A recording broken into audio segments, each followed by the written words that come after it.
అందరికీ నమస్కారం. పోయిన భాగంలో మనం లలితా త్రిశతి నామాలలోని 77వ నామం యొక్క అర్థాన్ని తెలుసుకున్నాం. ఈ భాగంలో మనం 78వ నామం యొక్క అర్థాన్ని తెలుసుకుందాం.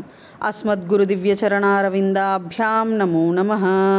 అశేషజనమోహినీం అరుణమాల్యభూషాంబరాం జపాకుసుమభాసురాం జపవిధౌ స్మరేదంబికాం. శివాయ గురవే నమః. శ్రీ గురు పదాంభుజములకు సభక్తికమైన ప్రణామాంజలి సమర్పణతో లలితా త్రిశతి నామ సంఖ్య 78. ఓం లభ్యాయై నమః. ఓం లభ్య ఇది 2 అక్షరముల నామం. ఈ నామంతో మనం అమ్మవారికి సభక్తికముగా నమస్కరించుచున్నప్పుడు ఓం లభ్యాయై నమః అని పలుకోవలెను. లభ్య ప్రాప్తమైన వస్తువే, ప్రాప్తమైనట్లు పొందుటకు తగినది అని అర్థము.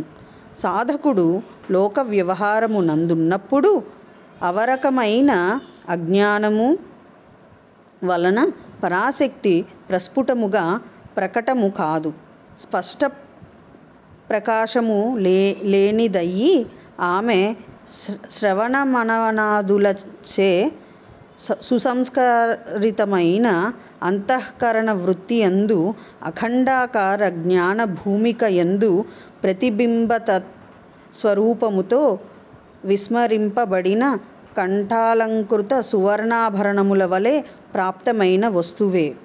ప్రాప్తమైనట్లు పొందుటకు తగినది కాన జగన్మాత శ్రీ మహాత్రిపుర సుందరీదేవికి లభ్య అను నామము పరాదేవి అందు సర్వదా అన్వార్థము.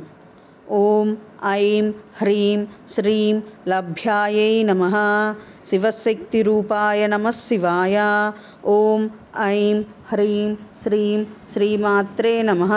సర్వం శ్రీ సద్గురు దివ్యచరణారవిందార్పణం.